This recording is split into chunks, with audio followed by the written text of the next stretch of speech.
하나님의 말씀은 열왕기상 2장 5절과 6절 말씀을 함께 나누겠습니다. 수리아의 아들 요압이 내게 행한 일, 곧 이스라엘 군대의 두 사령관 넬의 아들 아브넬과 예델의 아들 아마사에게 행한 일을 내가 알거니와 그가 그들을 죽여 태평 시대에 전쟁의 피를 흘리고 전쟁의 피를 자기의 허리에 띈 띠와 발에 신은 신에 묻혔으니 내 지혜대로 행하여 그의 백발이 평안히 수월에 내려가지 못하게 하라. 아멘. 아멘. 오늘 우리가 함께 말씀을 나누려고 하는 제목은 평화의 사람이 되라고 하는 그런 말씀의 제목이 되겠습니다. 오늘 읽은 이 본문도 지난 주일에 읽었던 그 말씀에 이어서 나오는 그 다윗의 유언입니다. 지난주에도 다윗의 유언의 첫 부분을 함께 말씀을 나눴죠. 그런데 오늘 읽은 이 본문도 5절과 6절로서 다윗의 유언이 계속 나오고 있습니다. 유언입니다. 우리가 잘 알고 있는 그리스 철학자 소크라테스가 다른 신을 섬긴다는 그런 이유와 청년들을 타락시킨다는 그러한 제목으로 재판에 넘겨져서 사형 판결을 받게 되었습니다. 그는 자신에게 사형 판결을 내린 재판에 대해서 유명한 말이죠. 악법도 법이다 라고 외치면서 기꺼이 사형을 당했습니다. 그는 죽어가면서 자신의 제자인 크리스톤에게 이런 유언을 남겼다고 합니다. 여보게 크리스톤, 내가 아스클레피오스에게 닭 한 마리를 빚졌다네. 자네가 대신 갚아주게나 라고 유언을 남겼습니다. 그런데 그 유언은 소크라테스가 아직 갚지 못한 빚이 있어서 그것을 갚아달라고 하는 그런 말이 아닙니다. 우리는 소크라테스가 닭 한 마리를 빚졌다고 하는 그런 아스클레피오스가 누구인지에 대해서 먼저 이해를 할 필요가 있습니다. 그래야만 소크라테스가 정말 빚졌는가 라는 것을 알게 될 것입니다. 이 아스클레피오스는 사람의 이름이 아닙니다. 아스클레피오는 그리스 신화에 나오는 신의 이름입니다. 이 아스클레피오스가 내수는 의술의 신, 치료의 신이라고 그렇게 알려 있습니다. 그러면 왜 소크라테스가 죽으면서 그 치료의 신, 그 아스클레피오스에게 닭 한 마리를 빚졌다고 했을까? 왜 그에게 그 신에게 닭을 한 마리 빚졌다고 했느냐라는 거죠. 우리가 소크라테스가 사형당하던 때를 한번 생각해 보아야 합니다. 소크라테스가 사형 언도를 받은 후에 그 동굴 감옥에 갇힌 그런 소크라테스에게 평소에 가까이 지내던 그런 지인들이 많이 찾아왔습니다. 이제 곧 사형을 당하게 될 소크라테스를 마지막 보고 위로하기 위해서였습니다. 그때 이 소크라테스가 자신을 찾아온 사람들 가운데 여자들은 전부 다 집으로 돌려보내고요. 남은 사람들과 함께 영혼의 존재, 영혼 분별의 여부에 대해서 그런 철학적인 토론이 벌어졌습니다. 거기서 소크라테스가 영혼이 존재하고 그 영혼은 불멸의 존재다라고 설파를 했습니다. 그러자 그 모습을 지켜보던 친구이자 제자인 그리스도인이 걱정스러운 마음으로 말하기를, 여보게 간수가 오늘만큼은 말을 많이 하지 말라는군. 말을 많이 하면 독약이 잘 듣지 않는다는 거야. 그럼 독배를 2잔, 3잔 맞아야 할 수 있다네. 그렇게 말했어요. 그러니까 말을 많이 하지 말라는 거예요. 이제 독배를 줘서 먹고 이제 죽게 하는데, 말을 많이 하면 그 독약이 잘 안 들어서 그 독약을 2잔, 3잔 계속 마셔야 되니까 말을 많이 하지 말라는 거예요. 그러자 소크라테스가 대답하기를 걱정하지 말게 2잔이고 3잔이고 마시면 되지 않겠나 라고 했습니다. 그리고 독약이 든 잔을 가져오라고 한 후에 이 독약을 차분한 모습으로 마셨습니다. 그리고 그 모습을 지켜보던 사람들이 울음을 터뜨리자 소크라테스가 그들에게 하는 말이 이상한 사람들 다 보겠네. 이런 모습을 보이지 않으려고 아낙네들을 먼저 다 보낸 건데 라고 했습니다. 그렇게 독약을 마시고 소크라테스가 그 감옥 안을 걷기 시작했습니다. 온몸에 독이 퍼지게 하기 위해서입니다. 그리고 독이 심장까지 올라오자 팔과 다리가 무거워지면서 소크라테스가 그 자리에 눕게 되었습니다. 그리고 하는 말이 크리스톤, 이 아스클레피오스에게 닭 한 마리를 내가 빚졌다네. 자네가 대신 갚아주게 라고 말을 한 후에 숨을 거두게 되었다라고 하는 것입니다. 그 당시 아테네 사람들은 병이 나면 우술과 치료의 신인 아스클레피오스에게 기도를 했다고 합니다. 그리고 병이 나으면 감사의 표시로 닭 한 마리를 아스클레오피오스 신전에다가 바쳤습니다.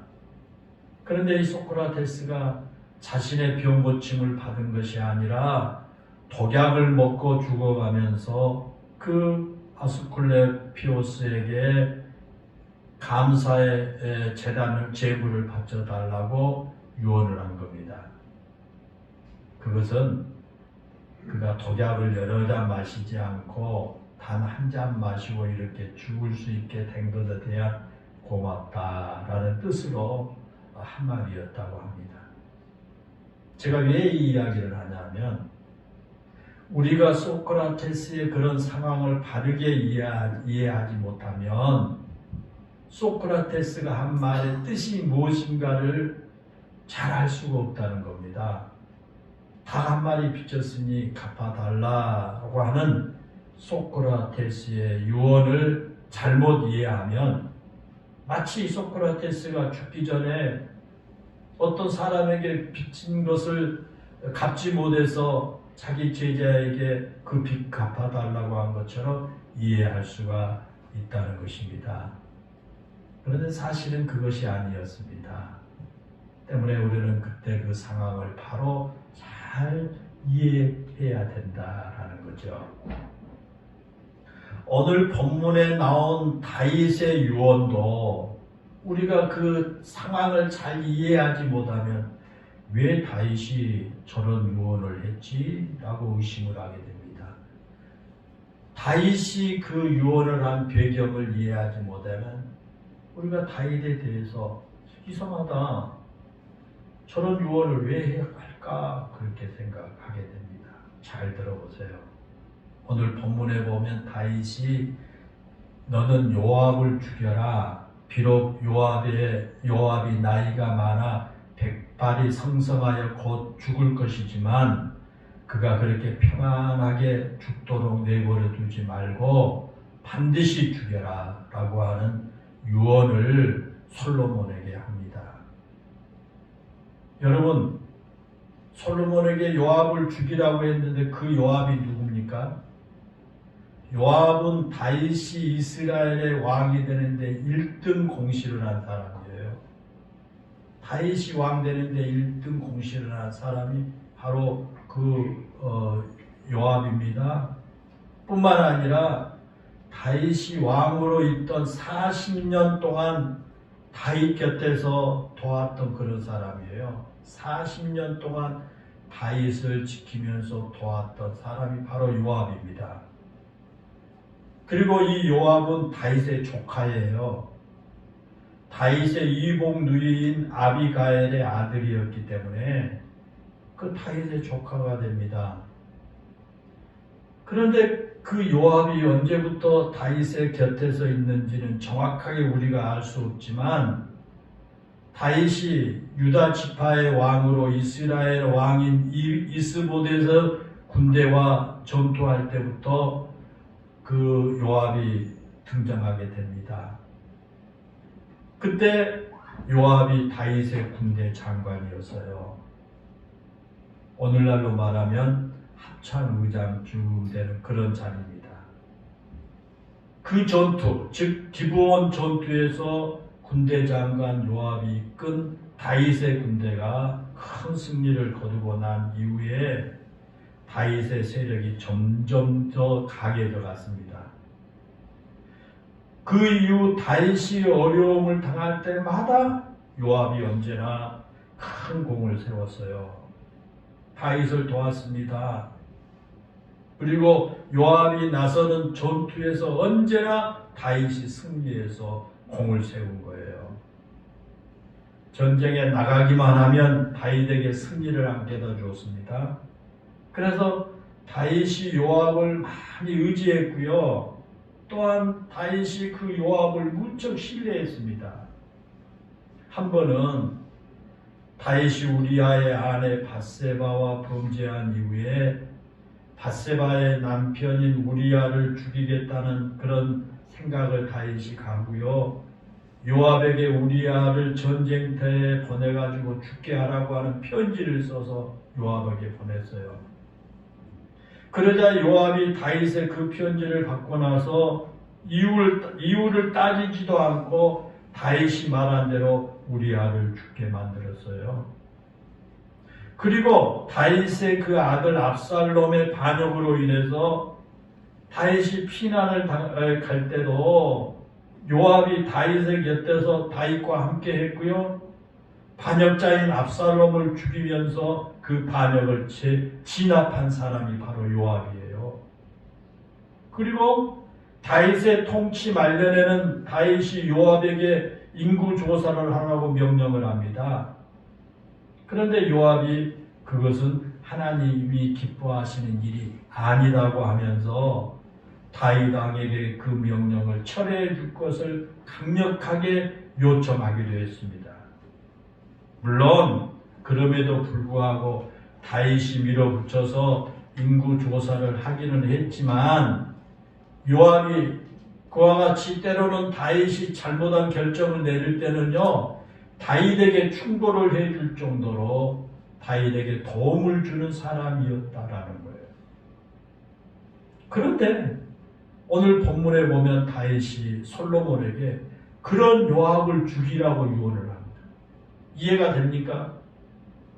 그렇게 다윗에게 40년 동안 곁에서 지켜주고 다윗을 돕고 신복이었던 그 요압을 솔로몬에게 왕위를 물려주면서 유언하기를 그 요압을 죽이라는 거예요.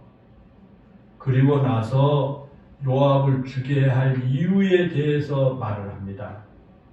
왜 요압을 죽여야 하느냐 그 이유에 대해서 말하기를 그 수리아의 아들 요압이 내게 행한 일 곧 이스라엘 군대 두 사람 넬의 아들 아브넬과 에델의 아들 아마사에게 행한 일을 내가 알거니와 그가 그들을 죽여 태평시대의 전쟁에 피를 흘리고 전쟁의 피를 자기의 허리에 띈 띠와 발에 신은 신에 묻혔기 때문이다. 그렇게 오늘 읽은 본문 5절에 그렇게 말을 하죠.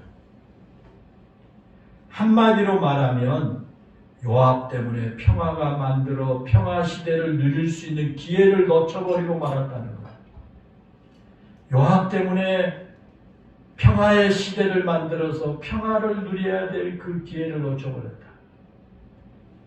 평화를 만들 수 있는 기회를 전쟁으로 인해서 고통을 당하는 시대로 바꾸어 버렸다. 그것도 한 번만 그런 것이 아니라 두 번이나 그렇게 했다는 거예요. 그 아브넬의 사건이 이렇습니다. 앞에서 말씀을 드린 것처럼 요압이 처음으로 성경에 등장한 것은 이스보벳의 군대와 기브온에서 전투할 때 아닙니까? 그때 다윗의 군대 장관이 요압이었고 이스보벳의 군대 장관은 아브넬이었습니다. 그 전투에 요압의 두 아우인 아비새하고 아사헬도 함께 그 전쟁에 참여했어요. 요압의 그 두 동생들 아비새, 아사헬이에요. 그 중에 아사헬이 그 이스보셋의 군대 장관인 아브넬을 죽이기 위해 쫓아가다가 아브넬의 창끝에 찔려서 죽고 말았어요. 물론 전쟁은 요압 장군이 이끄는 다윗의 군대가 승리를 거두었습니다. 그 전투로 인해서 다윗의 세력이 점점 강해지고 이스보셋의 세력이 약화되었습니다. 그리고 이스보셋의 군대 장관이었던 아브넬이 자신이 섬기던 이스보셋의 세력이 약해지니까 다윗에게 투항하게 되었죠. 다윗의 입장에서 아브넬이 자신에게 오면 그것은 매우 큰 힘이 됩니다. 단순히 이스보셋의 장군 한 사람이 투항한 것이 아닙니다. 그 당시 군대 장관이었던 이브넬이 왕인 이스보셋보다 더 막강한 힘을 가지고 있었습니다. 사무엘상 3장 6절에 보면요, 이스보셋이 통치하는 나라에서 이스보셋보다 아브넬이 더 권세가 있었다라고 기록되어 있습니다. 그렇게 막강한 권세를 가진 이브넬이 다윗에게 온다면 다윗은 전쟁을 하지 않고도 이스보셋이 통치를 하고 있는 이스라엘을 자연스럽게 흡수해서 이스라엘 전체 그 왕이 될 수가 있습니다. 지금 다윗은 이스라엘이 나눠져서 그 남유다의 왕이 되었고 북쪽의 그 이스라엘은 그 이스보셋이 통치하고 있었기 때문에 그때 그 이스라엘을 흡수해가지고 이스라엘 전체를 하나로 통일해서 그 왕이 될 수 있었던 그런 상황입니다. 그래서 다윗이 아브넬의 투항을 그렇게 기뻐한 것입니다. 그런데 그런 아브넬의 투항을 싫어한 사람이 있었습니다. 그가 바로 다윗의 군대 장관이었던 요압입니다. 요압이 그 아브넬을 싫어한 이유가 두 가지입니다. 하나는 아브넬이 자신의 동생 아사헬을 죽인 사람이었기 때문이에요. 자기 동생 두 사람이 전투에 나갔는데 그 아브넬이 그 동생 한 사람인 아사헬을 죽였거든요. 그래서 아브넬을 싫어하는 거고, 또 하나는 아브넬이 다윗에게 오면 자신의 입지가 흔들리기 때문이에요. 지금까지는 자신이 다윗의 군대를 통솔하는 최고의 통치자였는데 아브넬이 다윗에게 오게 되면 분명히 다윗이 그를 군대 장관으로 삼을 것이 뻔했기 때문이에요. 아브넬을 군대 장관으로 삼아야 아브넬 휘하에 있는 군대와 아브넬을 따르는 사람들을 자연스럽게 흡수하지 않겠어요? 그런 정황을 잘 알고 있는 그 요압의 입장에서 아브넬을 다윗이 받아들인 것이 결코 마음에 들지 않은 거예요. 그래서 다윗과 언약을 맺고 자기 사람들을 모두 이끌고 다윗에게로 오기 위해서 돌아오는 아브넬을 요압이 죽여버렸어요. 그렇게 아브넬의 죽음으로 인해서 다윗이 전쟁을 하지 않고도 평화롭게 이스라엘을 통일시켜서 이스라엘 전체의 왕이 될 수 있는 기회를 다윗이 놓치고 만 겁니다. 물론 그때 다윗이 아브넬을 죽인 요압을 책망하거나 그렇게 한 요압에 대해서 책임을 물을 수도 있습니다. 그런데 사실 그때 다윗에게는요, 요압에게 책임을 물을 만한 힘이 없었어요. 아직 다윗은 유다 지파의 왕일 뿐이에요. 그리고 이스보셋과 끊임없이 전쟁을 해야 할 상황에서 군대를 이끌고 있는 그 요압의 힘이 왕의 힘보다 훨씬 더 강한 거예요. 그러니까 이 국방을 맡아가지고 군대를 이끌어간 그 장군이 그 다윗 왕보다 힘이 더 세잖아요. 그러니까 다윗 왕이 마음에 맞지 않지만 뭐라고 말을 못해요. 그래서 사무엘상 3장 9절에 보면 요압이 아브넬을 죽였다는 사실을 알고 다윗이 탄식합니다. 뭐라고 하냐면 내가 기름 부음을 받은 왕이 되었으나 오늘 약하여서 수리아의 아들인 이 사람들 즉 요압과 그의 형제들을 말해요. 이들을 제어하기가 너무 어려우니 여호와는 악행한 자에게 그 악한 대로 갚으실지로다. 그렇게 말합니다. 자신의 힘이 요압보다 약해서 요압을 제어하기 힘들다라는 그런 사실이에요. 그래서 다윗은 요압을 자신의 뜻과 다르게 아브넬을 죽였음에도 요압에게 벌을 내리거나 왜 너 그렇게 했느냐고 책망할 수가 없었습니다. 다윗 자신은 평화를 원했고 평화롭게 통합한 그 이스라엘의 왕위를 오를 수 있는 기회가 주어졌습니다. 그런데 그 기회를 요압이 깨뜨려 버렸어요. 그것이 33년 전의 일입니다.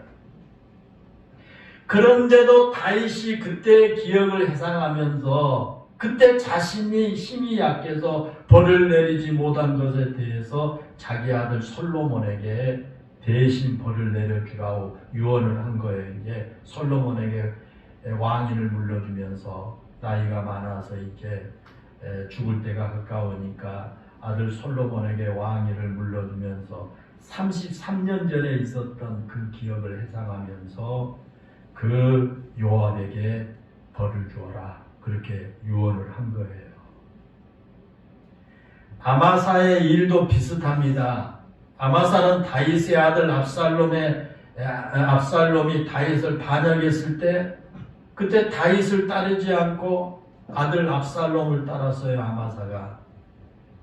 다윗에게 요압이 있었다면 압살롬에게는 아마사가 있었습니다. 그런데 그 압살롬이 죽임을 당하고 압살롬이 반역이 실패로 돌아가자 그때 아마사가 자신의 잘못을 뉘우치고 다윗에게 토항을 한 거죠. 그런 아마사를 다윗이 기꺼이 맞아들이고 압살롬의 반역 이후에 일어난 세바의 반역 때 다윗이 그 아마사를 앞세워서 세바의 반역을 진압하려고 했습니다. 다윗의 입장에서는 아마사를 세워줌으로써 압살롬을 따르는 사람들까지 포옹하고 화평한 나라를 만들고 싶었습니다. 그 세바의 반역을 잘 진압하면 아마사를 높여서 요압을 또 견제할 수가 있게 됩니다. 다윗이 왕이 된 초기에도 그랬거니와 압살롬의 반역으로 일어났던 통치 중반기에도 요압은 여전히 정치적인 야욕이 다윗을 위한 충성보다 더 컸습니다. 다윗을 위해서 충성하는 그것보다 자기 정치적인 야욕이 있었던 거예요. 그래서 다윗 왕이 압살롬을 죽이지 말라고 했고 비록 반역을 일으킨 못난 아들이긴 하지만 압살롬을 죽이지 말라고 신신강부했음에도 불구하고요 요압이 압살롬을 죽이고 말았지요. 그런 요압을 제거할 수 없지만 요압이 계속 최고 국군 통치권자로 남아있는 한 자신이 원하는 그 평화로운 나라를 만들 수가 없다는 것을 다윗이 깨닫게 된 거예요. 그러던 차에 다윗 왕이 세바의 반역을 진압할 책임을 아마사에게 맡기고 아마사가 그 일을 잘 처리하면 요압 장군의 자리에 아마사를 물려주려고 했어요. 그래서 요압을 군대 통수권에서 이제 밀려나게 하고 아마사가 그 자리에 앉게 해 주려고 그 다윗이 생각을 한 거예요. 그런데 정치적으로 약삭받은 그 요압이 그런 다윗의 의도를 눈치채고요, 그 아마사를 죽이고 만 거예요. 그래서 아마사가 죽었어요. 이처럼 요압이 아브넬을 죽인 것도 그렇거니와 요압이 아마사를 죽인 것도 전적으로 개인적인 욕망 때문이었어요. 전쟁터에서 자신의 아우를 죽인 원수를 갚겠다는 명목으로 자신의 자리가 위태로워지자 아브넬을 요압이 죽였고요. 또한 다윗이 아마사를 높여서 자신을 견제하게 하자 아마사를 정적으로 여기고 아마사를 죽여버린 거예요. 그 두 사건 모두가 다윗에게 참으로 중요한 시기에 일어난 겁니다. 아브넬을 통해서 전쟁을 하지 않고 이스라엘 전체의 왕이 될 수 있는 기회였고, 압살롬의 반역으로 인해서 둘로 나누어진 이스라엘 백성들의 마음을 아마사를 통해서 하나로 모을 수 있는 기회였어요. 그런데 그 기회가 요압 때문에 물거품이 되고 만 거예요. 다윗이 그의 말년에 그렇게 평화를 원했던 이유가 있어요. 다윗이 왜 이렇게 말년에 그렇게 평화를 그리워했느냐? 그것은요, 다윗이 성전을 짓지 못한 한 때문이었어요. 다윗은 정말 그 성전을 짓고자 하는 그런 마음, 열망이 정말 간절했거든요. 다윗이 하나님을 너무 사랑해서 하나님의 언약궤를 모실 성전을 지어서 하나님께 드리고 싶었어요. 얼마나 참 아름다운 생각이에요. 그런데 하나님께서 다윗의 성전 건축을 반대하셨잖아요. 왜 하나님께서 다윗이 그렇게 하나님을 위해서 성전을 건축하려고 하는 걸 하나님이 반대했느냐 하면 다윗이 전쟁을 통해서 피를 많이 흘렸기 때문인 거예요. 만약에 다윗이 전쟁을 좀 덜하고 피 흘리는 일이 적었더라면 다윗이 그렇게도 하고 싶었던 성전을 건축하도록 하나님이 허락했을지 몰라요. 그런데 전쟁을 너무 많이 했고 너무 많은 피를 흘렸기 때문에 다윗이 그렇게 하고 싶었던 성전 건축을 못하게 하신 거예요. 그게 한이에요. 한. 그와 같이 다윗이 평생 소원이었던 성전을 건축하지 못한 것이 전쟁 때문인 거거든요. 그런데 다윗이 그렇게 전쟁을 많이 하게 된 이유 가운데 하나가 군대 장관이었던 요압 때문이었어요. 그러니 우리가 다윗의 입장에서 보면 요압이 얼마나 참 아주 미웠을지 짐작해 볼 수가 있지 않습니까? 그래서 평생 자신이 품고 살았던 그 한을 유언으로 솔로몬에게 남긴 거예요. 그리고 다윗이 솔로몬에게 요압 장군을 죽이라는 유언을 남긴 더 중요한 한 가지 이유가 있어요. 더 중요한 이유가 우리가 두 가지로 찾을 수 있습니다. 왜 요압을 죽이라고 했느냐? 하나는 자신의 힘으로는 요압을 제거할 수 없어서 가슴 아픈 일이 있어도 그냥 참아왔어요. 그렇잖아요. 자기 요압 장군보다 다윗의 힘이 더 약해 있다고 했잖아요. 때로는 자신의 마음과 너무 다른 일을 요압이 저질러도 꾸중도 못하고 참아야만 한 거거든요. 그래서 평화의 때 평화가 아니라 오히려 전쟁을 해야 하고요. 피 흘리는 안타까운 일이 벌어지고 만 거예요. 요압이 막 그렇게 전쟁을 일으킨 거예요. 그리고 이제 전쟁을 해야 했고 그 피 흘리는 그 안타까운 일이 벌어졌고요. 이제 자신이 죽고 어린 아들 솔로몬이 왕이 된다면 그 요압이 앞으로 어떤 권력을 휘두를지 너무나 자명하지 않습니까? 삼촌인 다윗이 왕으로 있을 때도 그 왕의 말을 어기고 자기 욕망을 위해서 사람을 죽이는 것을 서슴지 않았던 요압 아닙니까? 그런 요압이기에 어린 솔로몬이 왕이 된다면 기고만장할 것이 너무나 뻔한 일입니다.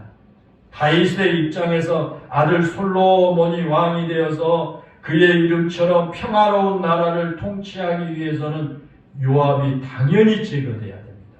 요압이 없어져야 돼요.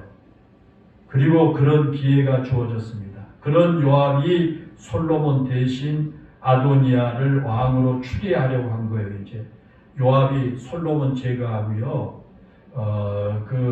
이 아도니아를 왕으로 추대하려고 합니다. 솔로몬보다 아도니아가 왕이 되는 것이 더 낫다고 생각한 사람이 바로 요압이었어요. 그러나 솔로몬이 왕이 되면 요압이 솔로몬의 통치에 큰 걸림돌이 될 것이 너무나 분명합니다. 그래서 아도니아를 왕으로 추대하려고 했다는 명목으로 요압을 제거하려고 다윗이 유언을 한 거예요.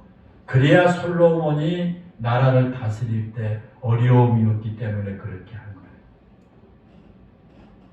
그리고 다윗이 요압을 제거하라고 하는 또 하나의 이유는 뭐냐면 평화를 깨는 사람에게 대한 엄한 경고예요.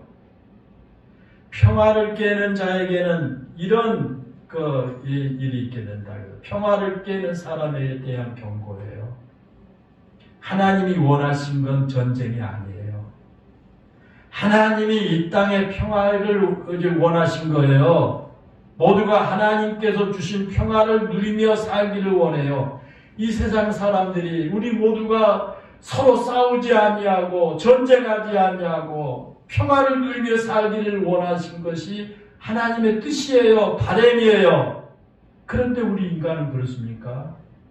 자신의 욕망 때문에 때로는 자신의 이익 때문에 평화를 깨뜨리고요. 전쟁과 싸움을 하잖아요.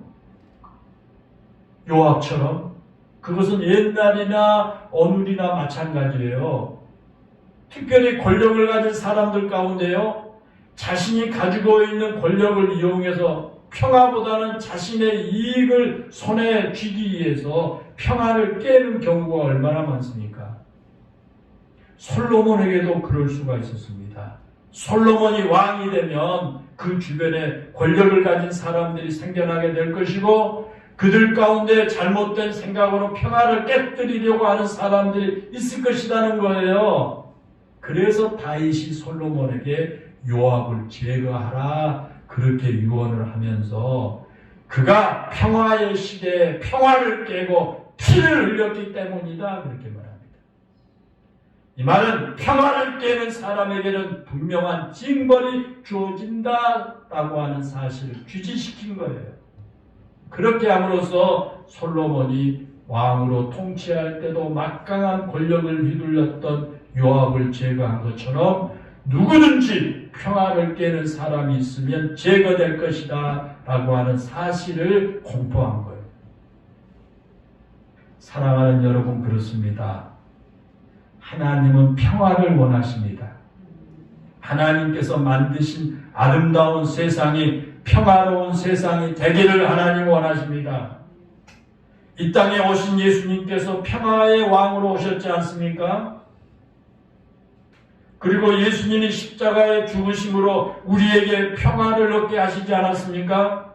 에베소서 2장에 보면 그러잖아요. 그는 예수님이에요. 그는 우리의 화평이신지라 둘로 하나를 만드사 원수된 것 곧 중간에 막힌 담을 자기 육체로 하시고 법조문으로 된 계명의 율법을 폐하셨으니 이는 둘로 자기 안에서 한 사람으로 지어 화평하게 하시고 또 십자가로 이 둘을 한 몸으로 하나님과 화목하게 하려 하심이라. 원수된 것을 십자가로 소멸하시고 또 오셔서 먼 데 있는 너희에게 평안을 전하시고 가까운 데 있는 자들에게 평안을 전하셨으니 이는 그로 말미암아 우리 둘이 한 성령 안에서 아버지께 나아감을 얻게 하려 하심이라 그랬습니다. 네. 여러분, 이 말씀을 자세히 보면 계속 반복되는 동의어가 있습니다. 반복되는 게. 그게 뭐예요? 화평과 화목과 평안이에요. 그걸 보면 화평이라는 단어, 화목이라는 단어, 평안이라는 단어가 계속 반복돼서 나옵니다. 이 세 단어의 의미는 조금씩 다르지만 큰 틀에서 보면 모두가 다 평안 의미예요. 평안. 예수님께서 이 땅에 오셔서 행하신 사역도 그렇거니와 십자가에서 죽으심으로 이루신 것도 모두 한마디로 요약한다면 평안입니다. 하나님과 우리 사이에 막힌 담을 허시고 하나님과 우리 사이에 평화를 만들어 놓으셨습니다. 뿐만 아니라 유대인과 이방인, 할례자와 무할례자, 지혜자나 어리석은 자, 가진 자나 못 가진 자, 높은 자나 낮은 자 등 인간 스스로 평화를 깨버린 모든 관계를 다시 회복하게 하신 겁니다. 우리가 이처럼 함께 모여서 하나님께 예배할 수 있는 것도 예수님께서 우리에게 평화를 만들어 놓으셨기 때문이다라는 것입니다. 사랑하는 여러분 꼭 기억하시기 바랍니다. 하나님은 언제나 평화를 원하십니다. 그리고 예수님을 통해서 그 평화의 길을 만들어 놓으셨습니다. 그러므로 그 예수님을 믿고 하나님의 자녀가 된 우리는 그 평화를 누릴 뿐만 아니라 그 평화를 만들어 가야 할 줄로 믿습니다. 하나님께서 꿈꾸신 평화의 나라를 성경은 뭐라고 말합니까? 이리가 어린 양과 함께 살며, 이리가 어린 양과 함께 산다. 표범이 어린 염소와 함께 누우며 송아지와 어린 사자와 살찐 짐승이 함께 있어 어린아이에게 끌리며 암소와 곰이 함께 먹으며 그들의 새끼가 함께 엎드리며 사자가 소처럼 풀을 먹을 것이며 젖먹이는 아이가 독사의 구멍에 장난치며 젖된 어린아이가 독사의 굴에 손을 넣을 것이니라. 이사야서 11장 6절부터 8절에 그렇게 말씀하고 있습니다. 사랑하는 여러분, 이 말씀에서 풍기는 하나님의 마음이 느껴지십니까? 이 말씀에 보면 힘이 있다고 약한 자를 압제하지 않습니다. 힘이 있는 자와 힘이 없는 자가 함께 평화를 누리며 사는 것을 볼 수가 있습니다. 서로가 서로에게 전혀 이욕적인 존재가 되지 않습니다. 그것이 하나님께서 꿈꾸신 모습이다라는 거예요. 우리는 그런 하나님의 꿈을 이루기 위해서 하나님의 사람으로 부르신 거거든요. 저와 여러분, 하나님의 그 꿈을 이루기 위해서 하나님 불러주셨어요. 우리는 그 하나님의 꿈을 이루어 드리기 위해서 평화를 만드는 사람이 되어야 됩니다. 우리가 평화를 만드는 건 여러분 다른 게 아니에요. 엄청나게 여러분 그런 게 아니에요. 우리가 평화를 만든다고 하니까 여러분 어떤 국가에서 큰 직책을 맡아가지고 그런 게 아니에요. 내 삶의 주변을 화목하게 한 거예요. 내가 살고 있는 삶의 현장을 화목하게 하라는 거예요. 나로 인해서 싸움이나 다툼이 일어나지 않게 하라는 거예요. 여러분, 왜 싸움과 다툼이 일어납니까? 그것은 욕심 부리기 때문에 그러거든요. 자기 욕심 때문에 그런 겁니다. 내 욕망을 포기하지 않기 때문에 그런 겁니다. 자신의 자리가 위태로워지니까 그 자신의 자리를 지키기 위해서 사람을 죽인 겁니다. 만약 요압이 그런 욕심을 버렸다면 나라가 훨씬 더 평화로워졌을 겁니다. 다윗이 나라를 다스리는데 좀 더 평화롭게 다스릴 수 있었을 겁니다. 그런데 요압의 욕심이 평화일 때 평화가 아닌 싸움과 피 흘림이라는 비극을 만들어낸 겁니다. 여러분, 우리도 마찬가지입니다. 내가 살아가는 삶의 현장에 나의 가정과 직장과 나의 사업장, 거기서 내 욕심을 내가 내지 아니하고 내가 살아갈 때 내가 하나님이 꿈꾸는 그런 평화의 사람으로 살아갈 수가 있을 겁니다. 그런데 나의 마음속에 그 욕심이 있게 되면 여러분 그 평화를 만드는 것이 아니라 그런 내 삶의 현장에서 평화를 깨뜨리는 사람이 되고 맙니다. 이건 우리 그리스도인으로서 있을 수 없는 겁니다. 우리 예수 믿는 사람이 가는 곳에 참 평화가 주어지고 그 기쁨이 주어지고 그런 그 모든 환경을 만들어야죠.